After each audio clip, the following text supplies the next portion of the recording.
Ecclesiastes is part of the wisdom literature of the Old Testament, and it's one of my favourite books because it candidly calls a spade, much like existentialism. It highlights the meaninglessness of life and it alludes to absurdism, which Albert Camus defined as the human desire for inherent meaning and the silent, cold universe that refuses to provide it. I've heard it said that you need antidepressants when you finish reading this book. However, unlike Camus, King Solomon, who according to the traditional view wrote the book of Ecclesiastes, believed in God, so he had an explanation for the otherwise meaninglessness or absurdity of life. In this video, we shall thus consider Solomon's wisdom, which is introduced by an unknown author and who summarises the teacher's wisdom at the end. There are 12 chapters in this epic little book, so I'll pace it out over 2 videos. And who better to write it than King Solomon, who was apparently the wisest man who ever lived and who arguably had it all. Solomon had everything that the world had to offer. All the money, women, pleasures, luxury, fame, status and adulation. It's estimated that he had trillions, and in the Bible, in 1 Kings chapter 11 verse 3, we're told that he had 700 wives and 300 concubines, presumably the most attractive and alluring women that the world had to offer. And yet, in his opening statement in chapter 1 verse 2, he exclaims, "Meaningless, meaningless," says the teacher, "utterly meaningless. Everything is meaningless."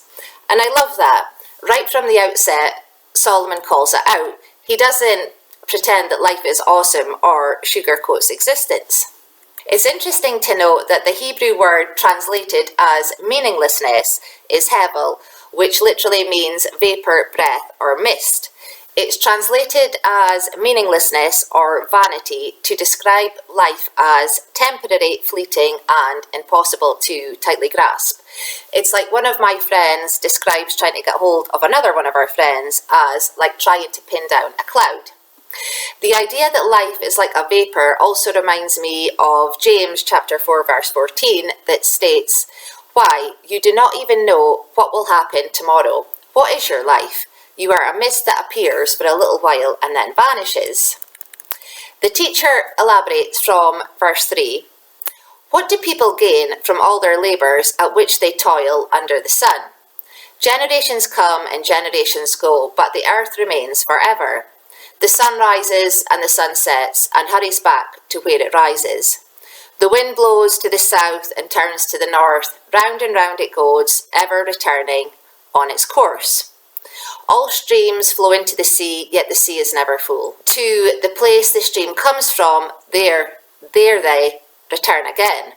Time is a central theme in the book, which is marked by sunrises and sunsets.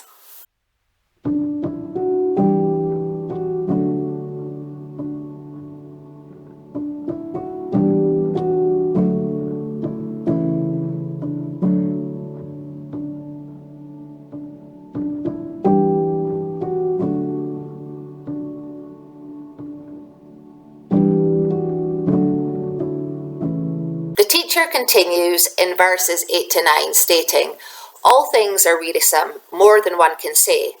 The eye never has enough of seeing, nor the ear its fill of hearing. What has been will be again. What has been done will be done again. There is nothing new under the sun."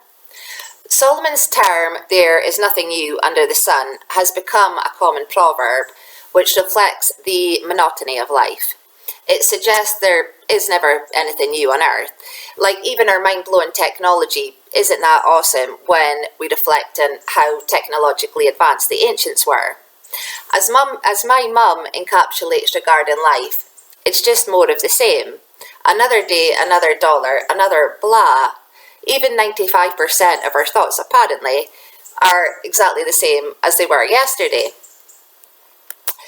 The broader phrase "under the sun," which refers to earthly life, is used 29 times throughout the book, but nowhere else in scripture. The vantage in Ecclesiastes is an earthbound perspective. It considers life under the sun for those separated from God, like the atheist existential and absurdist philosophers. And without God, life is completely absurd and meaningless. There is no point.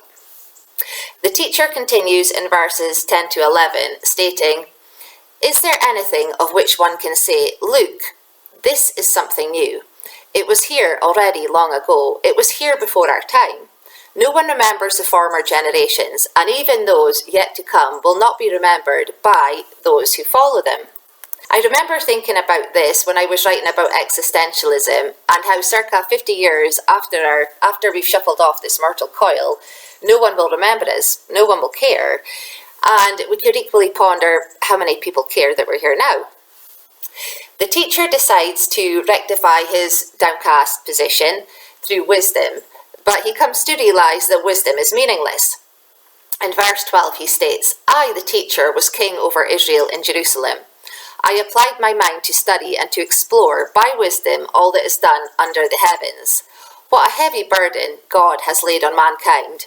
I have seen all the things that are done under the sun. All of them are meaningless, a chasing after the wind."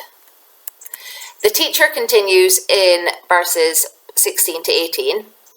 "What is crooked cannot be straightened. What is lacking cannot be counted. I said to myself, 'Look, I have increased in wisdom more than anyone who has ruled over Jerusalem before me. I have experienced much of wisdom and knowledge. Then I applied myself to the understanding of wisdom and also of madness and folly, but I learned that this too is a chasing after the wind. For with much wisdom comes much sorrow. The more knowledge, the more grief. And it's true that ignorance is bliss. Like my mum has spent years researching animal welfare and she can't get the gruesome images out of her head. It's arguably better not to know about the horrific treatment of animals in factory farms, and people don't want to know about the suffering that Satanists inflict on children and babies, the extreme torture and sexual abuse. People don't want to know what's going on. They want to stay in their ignorant bubble and enjoy their best life now." In chapter 2, the teacher relates that he turned to pleasure for meaning, which proved to be a futile endeavour. He states in verses 1, 2, 3, "I said to myself, 'Come now, I will test you with pleasure to find out what is good.' But that also proved to be meaningless. 'Laughter,' I said, 'is madness, and what does pleasure accomplish?' I tried cheering myself with wine, embracing folly, my mind still guiding me with wisdom. I wanted to see what was good for people to do under the heavens during the few days of their lives." Respectively, how many people live for pleasure, for their drink and their drugs and their porn and so forth? Substances kept me going for years. Like rats in a cage, we need our dopamine kicks to keep us going. People live for the weekends and for their cherished holidays, which are gone in the blink of an eye. Their good times vanish like vapour. It's also interesting to note that the teacher is treating life like an experiment. He's testing out what's good under the sun, which reminds me of the American psychologist George Kelly, who asserted that all men are scientists because we understand the world around us by forming theories and hypotheses and testing these expectations and revising our views. The teacher continues in verses 4 to 8. I undertook great projects. I built houses for myself and planted vineyards. I made gardens and parks and planted all kinds of fruit trees in them. I made reservoirs to water groves of flourishing trees. I bought male and female slaves and had other slaves who were born in my house. I also owned more herds and flocks than anyone in Jerusalem before me. I amassed silver and gold for myself and the treasure of kings and provinces. I acquired male and female singers and a harem as well, the delights of a man's heart. The teacher had it all going on, as he solidifies in verse 9, stating, I became greater by far than anyone in Jerusalem before me. In all this, my wisdom stayed with me. Solomon had specifically asked God for wisdom at the beginning when he became king, which God had provided. He continues in verses 10 to 11. I denied myself nothing my eyes desired. I refused my heart no pleasure. My heart took delight in all my labour, and this was the reward for all my toil. Yet when I surveyed all that my hands had done, and what I had toiled to achieve, everything was meaningless, a chasing after the wind. Nothing was gained under the sun. Solomon also reminds me of St. Augustine, who equally had everything that the world has to offer, i.e. fame, wealth, women, and untold pleasure. And he equally realised that it was empty or vain, it's vacuous. His soul yearned for more, because we're designed for more, we're made for God. Countless numbers of Hollywood and music industry people, sellouts, who seemingly have it all, are miserable, and most of them are haunted.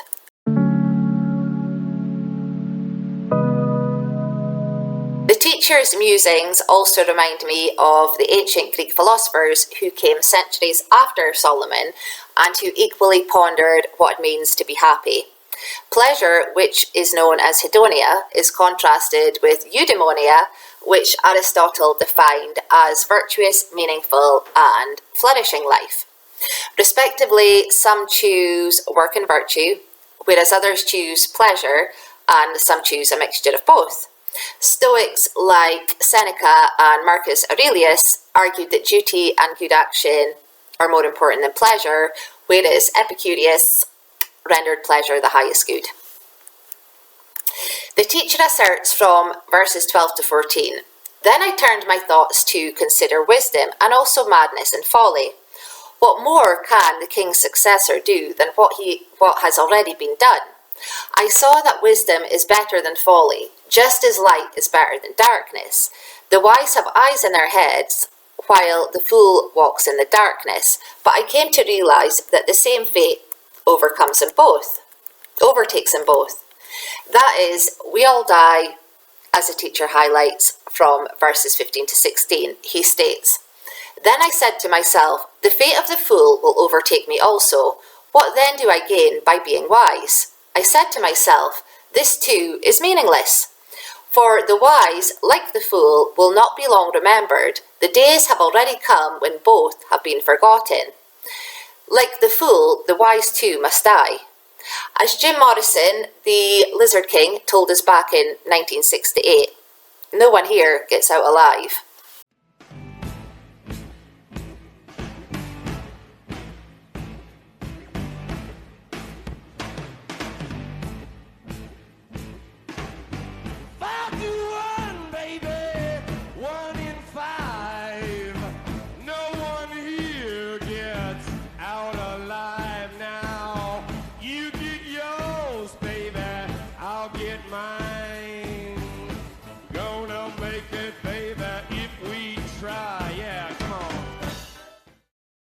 The teacher continues from verses 17 to 19.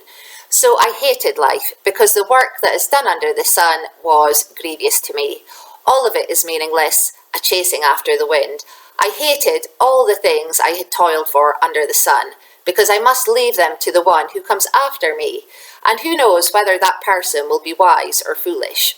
Yet they will have control over all the fruit of my toil, into which I have poured my effort and skill under the sun. This too is meaningless." The teacher elaborates from verses 20 to 23. "So my heart began to despair over all my toilsome labour under the sun. For a person may labour with wisdom, knowledge, and skill, and then they must leave all that they own to another who has not toiled for it. This too is meaningless and a great misfortune. What do people get for all their toil and anxious striving with which they labour under the sun? All their days their work is grief and pain. Even at night their minds do not rest. This too is meaningless." This is truly, as we say in Aberdeen, nae luck. That someone works their ass cheeks off their whole life and accumulates vast wealth that they can't take with them when they die. Their wealth is reluctantly passed down to their offspring. It's no marvel that the wealthiest people in the world, like the tech billionaires, are pursuing the transhumanist agenda and endeavouring to extend their lifespans because presumably they want to spend all their hard-earned cash. The teacher continues from verses 24 to 26, asserting, "A person can do nothing better than to eat and drink and find satisfaction in their own toil. This too, I see, is from the hand of God, for without him, who can eat and find enjoyment? To the person who pleases him, God gives wisdom, knowledge, and happiness, but to the sinner he gives the task of gathering and storing up wealth to hand it over to the one who pleases God. This too is meaningless, a chasing after the wind." Here the teacher acknowledges the hand of God as he rhetorically asks how we can find enjoyment without the Lord. He also asserts that God gives happiness to those who please him, which is interesting to know. I really like chapter 3, where the teacher focuses on time, which is our most precious resource, like water. In verses 1 to 4, he states, "There is a time for everything, and a season for every activity under the heavens, a time to be born, and a time to die, a time to plant, and a time to uproot, a time to kill, and a time to heal, a time to tear down, and a time to build up, a time to weep, and a time to laugh, a time to mourn, and a time to dance." He continues in verses 5 to 8. "A time to scatter stones, and a time to gather them, a time to embrace, and a time to refrain from embracing, a time to search, and a time to give up, a time to keep, and a time to throw away, a time to tear, and a time to mend, a time to be silent, and a time to speak, a time to love, and a time to hate, a time for war, and a time for peace." I love the way the teacher encapsulates time in this poem. It reminds me of the existentialist focus on time and the need to face death in order to live life. That is, to decide how best we want to use our time. Our bodies are time-bound, unlike our souls. And there are times or seasons for everything. Times for mourning and times for laughter. Time to love and time to let go. And times to cut the dead ends off and get right with the Lord while you still can. The teacher returns to his regular prose from verse 9, stating, "What do workers gain from their toil? I have seen the burden God has laid on the human race. He has made everything beautiful in its time. He has also set eternity in the human heart, yet no one can fathom what God has done from beginning to end." It's interesting that God has set eternity in the human heart because it explains why people have a deep inner sense that life doesn't end when we die. We know that there's an eternity even if our conscious minds can't comprehend it. We have a desire for more. Temporary things like money or pleasure, as the teacher highlights, do not fully satisfy us. Our hearts look for lasting meaning. And somewhere deep inside of us, we know that life wasn't supposed to be like this. There's something amiss. The teacher continues in verses 12 to 14, asserting, "I know that there is nothing better for people than to be happy and to do good while they live, that each of them may eat and drink and find satisfaction on all their toil. This is a gift of God. I know that everything God does will endure forever. Nothing can be added to it and nothing taken from it. God does it so that people will fear him." The teacher then reflectively summarizes from verses 15 to 17, stating, "Whatever it has already been and what will be has been before, and God will call the past to account. And I saw something else under the sun. In the place of judgment, wickedness was there. In the place of justice, wickedness was there. I said to myself, God will bring into judgment both the righteous and the wicked, for there will be a time for every activity, a time to judge every deed." Respectively, the Bible is clear that each one of us will face judgment by God. There is no evading death and judgment. We will all meet our Maker at some point and have to give an account for our lives, and this should concern us. We're told in Philippians chapter 2 verse 12 to work out our salvation with fear and trembling. The teacher continues from verses 18 to 21, stating, "I also said to myself, As for humans, God tests them so that they may see that they are like the animals. Surely the fate of human beings is like that of the animals. The same fate awaits them both. As one dies, so dies the other. All have the same breath. Humans have no advantage over animals. Everything is meaningless. All go to the same place. All come from dust, and to dust all return. Who knows if the human spirit rises upward, and if the spirit of the animal goes down into the earth? The teacher effectively humbles humanity by likening us to animals.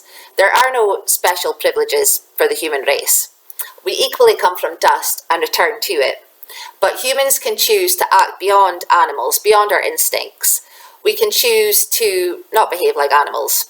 It's also interesting that the teacher points out that both humans and animals have spirits that either ascend or descend.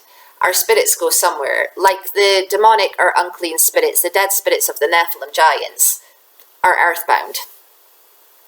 Chapter 3 finishes with the teacher reiterating in verse 22, "So I saw that there is nothing better for a person than to enjoy their work, because that is their lot. For who can bring them to see what will happen after them?" In chapter 4, the teacher addresses oppression, toil, and friendlessness. He states in verses 1 to 3, "Again, I looked and saw all the oppression that was taking place under the sun. I saw the tears of the oppressed, and they have no comforter. Power was on the side of their oppressors, and they have no comforter. And I declared that the dead who had already died are happier than the living who are still alive. But better than both is the one who has never been born, who has not seen the evil that is done under the sun." And I love this admission because I have often thought that it would be better not to be born. I'm not always hooped about being here, and worse, once we are here, there is no escape. We're spirit and flesh, and our soul goes to one of two places when we die. And it seems most people go to hell, ergo it would have been better for them not to have been born. It's like Jesus told his betrayer Judas that it would have been better that he was never born. The teacher continues in verse 4, stating, "And I saw that all the toil and all achievement spring from one person's envy of another. This too is meaningless, a chasing after the wind. Respectively, trying to outdo our neighbours is grim and alludes to the comparison trap. People are driven to work in long hours to secure what other people have, to keep up with the proverbial Joneses. The writer calls this vanity because it doesn't bring true peace or lasting satisfaction." In verse 5 to 6, the teacher states, "Fools fold their hands and ruin themselves. Better one handful with tranquility than two handfuls with toil and chasing after the wind." Here, the teacher is warning us against the two extremes, namely laziness and exhausting work.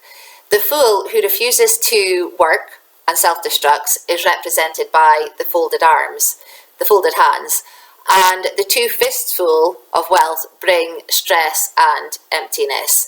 Peace of mind is far more valuable than excessive toil. The juice is not worth the squeeze. The teacher then asserts in verses 7 to 8, "Again I saw something meaningless under the sun. There was a man all alone. He had neither son nor brother. There was no end to his toil, yet his eyes were not content with his wealth. 'For whom am I toiling?' he asked, 'and why am I depriving myself of enjoyment? This too is meaningless, a miserable business.' And it's true, excessive working and denying ourselves the enjoyment of life is miserable. And being lonely is also miserable, which is not the same thing as being alone. Being alone can be our favourite time. And if we're in a relationship with God, we're never alone because he's always with us." The teacher continues in verses 9 to 12. "The two are better than one because they have a good return for their labour. If either one of them falls down, one can help the other up. But pity anyone who falls and has no one to help them up. Also, if two lie down together, they will keep warm.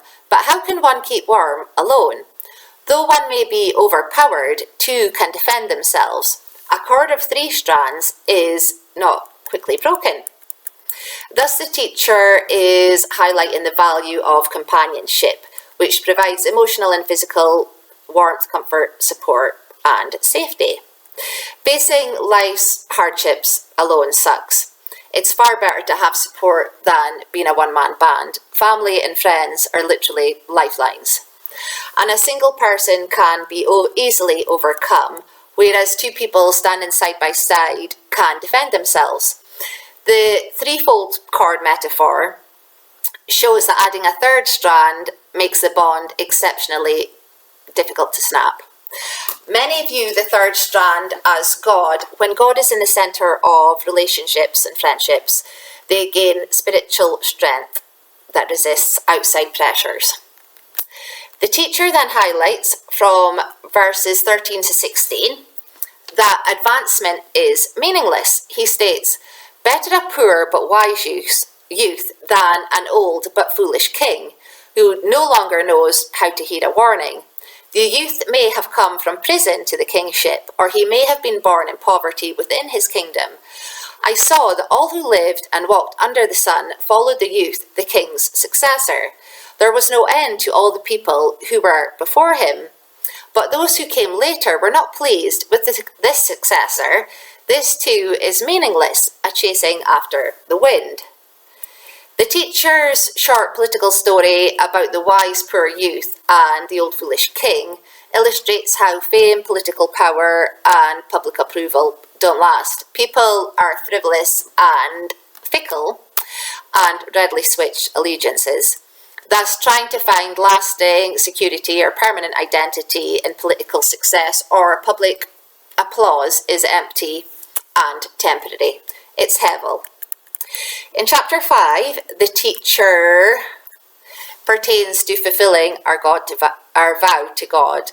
In verses 1 to 3, he states, "Guard your steps when you go to the house of God. Go near to listen rather than to offer the sacrifice of fools, who do not know that they do wrong. Do not be quick with your mouth. Do not be hasty in your heart to utter anything before God. God is in heaven and you are on earth, so let your words be few. A dream comes when there are many cares, and many words mark the speech of a fool." The teacher thus advises us to approach God with deep reverence, humility, and quietness. I sometimes think about how reverence is lacking in modern churches, like people disrespectfully turn up late for services, or they chat throughout the sermon and look at their phones. People can seem blasé about being in God's house, and they can seem blasé about God. In verses 4 to 5, the teacher asserts, "When you make a vow to God, do not delay to fulfill it. He has no pleasures in fools. Fulfill your vows. It is better not to make a vow than to make one and not fulfill it." The teacher's advice reminds me how Jesus said in Matthew chapter 5, verse 37, "Let your yes be yes and your no be no." The teacher continues in verses 6 to 7, asserting, "Do not let your mouth lead you into sin, and do not protest to the temple messenger, 'My vow was a mistake.' Why should God be angry at what you say and destroy the work of your hands? Much dreaming and many words are meaningless. Therefore, fear God." The teacher continues in verses 8 to 9, "If you see the poor oppressed in a district and justice and rights denied, do not be surprised at such things, for one official is eyed by a higher one, and over them both are others higher still. The increase from the land is taken by all. The king himself profits from the fields." Then the teacher highlights in verse 10, "Whoever loves money never has enough. Whoever loves wealth is never satisfied with their income. This too is meaningless." And it is true. It seems people who love money can never have enough. They always want a little bit more. We could always be doing with just a little bit more. And I wonder if that's a demon whispering that into our minds. And the wealth of some people, like Elon Musk, who recently reached the net worth of $1 trillion, is insane. And it's also worth remembering that the love of money is the root of all evil. The teacher continues in verses 11 to 12, stating, "As goods increase, so do those who consume them. And what benefit are they to the owners except to feast their eyes on them? The sleep of a labourer is sweet, whether they eat little or much, but as for the rich, their abundance permits them no sleep." Respectively, the teacher is highlighting that wealth creates a heavy mind. The constant worry of protecting investments and managing riches causes stress and sleepless nights. Hence the argument for simple, honest living topped with deep and restful sleep. It's like when I was a social worker, I deducted that there was no way I wanted to ever be a senior social worker because of the responsibility and stress. The additional pay or status, in my opinion, wasn't worth it. The teacher continues in verses 13 to 14, "I have seen a grievous evil under the sun, wealth hoarded to the harm of its owners, or wealth lost through some misfortune, so that when they have children, there is nothing left for them to inherit." I like verse 15 as a standalone verse because it's simply an existential fact, namely, everyone comes naked from their mother's womb, and as everyone comes, so they depart. They take nothing from their toil that they can carry in their hands. We're born naked and helpless and take nothing with us when we die, except our soul that we have cultivated during our time here. As the existentialists insist, we choose our choice and become who we are. Existence precedes essence, and we will be accountable for our lives. The teacher continues in verses 16 to 17, stating, "This too is a grievous evil. As everyone comes, so they depart. And what do they gain? Since they toil for the wind. All their days they eat in darkness, with great frustration, affliction, and anger." It truly is a mental life. The teacher relates in verses 18 to 20, "This is what I have observed to be good, that it is appropriate for a person to eat, to drink, and to find satisfaction in their toilsome labour under the sun, during the few days of life God has given them. For this is their lot. Moreover, when God gives someone wealth and possessions and the ability to enjoy them, to accept their lot and be happy in their toil, this is a gift of God. They seldom reflect on the days of their toil, their life, because God keeps them occupied with gladness of heart." The teacher continues in chapter 6, verse 1, stating, "I have seen another evil under the sun, and it weighs heavily on mankind. God gives some people wealth, possessions, and honour, so that they lack nothing their hearts desire. But God does not grant them the ability to enjoy them, and strangers enjoy them instead. This is meaningless, a grievous evil." This tragic irony highlights that material success without the ability to enjoy it is a bind. It's like having a swimming pool but being unable to swim in it because you don't have any limbs, or like having copious amounts of money but you're too old and decrepit to care. The teacher continues in verses 3 to 6, asserting, "A man may have 100 children and live many years, yet no matter how long he lives, if he cannot enjoy his prosperity and does not receive proper burial, I say that a stillborn's child is better than he. It comes without meaning, it departs in darkness, and in darkness its name is shrouded. Though it never saw the sun or knew anything, it has more rest than does that man, even if he lives 1,000 years twice over but fails to enjoy his prosperity. Do not all go to the same place."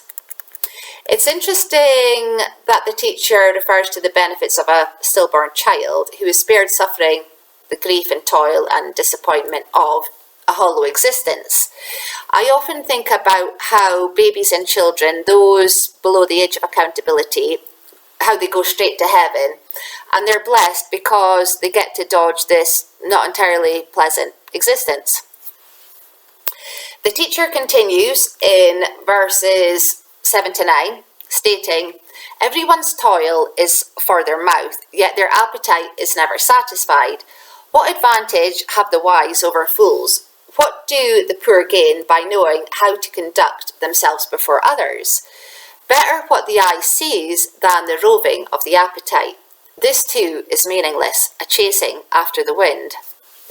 The core themes the teacher is highlighting thus include the drudge of endless labour, because we need to eat, and enjoying the simple things is better than chasing after desires, which is pointless, like chasing the wind. And finally, in verses 10 to 12, the teacher relates, whatever exists has already been named, and what humanity is has been known. No one can contend with someone who is stronger. The more the words, the less the meaning, and how does that profit anyone? For who knows what is good for a person in life? During the few and meaningless days they pass through like a shadow, who can tell them what will happen under the sun after they're gone? These last two verses in chapter 6 conclude the first half of the book by emphasizing human limits and God's total control. It teaches that human destiny is fixed by God, and arguing with or questioning God is a futile endeavour. In essence, human life is short and like a shadow, and we don't know what the future holds. Existentialists call it the contingency of life. We don't know what's around the corner, like we die in a car crash next week, or we get a cancer diagnosis telling us that we've got days to live. Death is the most natural yet unnatural facet to our existence. It's the strangest thing that people are here one moment and the next minute, poof, they're gone. Like a magic trick, they literally vanish into thin air. And the question is, where do they vanish to? Does their spirit ascend or descend? That's ultimately what matters in this otherwise meaningless existence. We're here for a look around to decide where we are going to spend our eternity. Thus, whilst life and death are beyond our control, we are in the control of our destiny by virtue of being able to choose to follow Jesus. He's our ticket to heaven and the way back home to the Father. Okay, I'll finish here and then you can check out part 2 when it's hot off the press.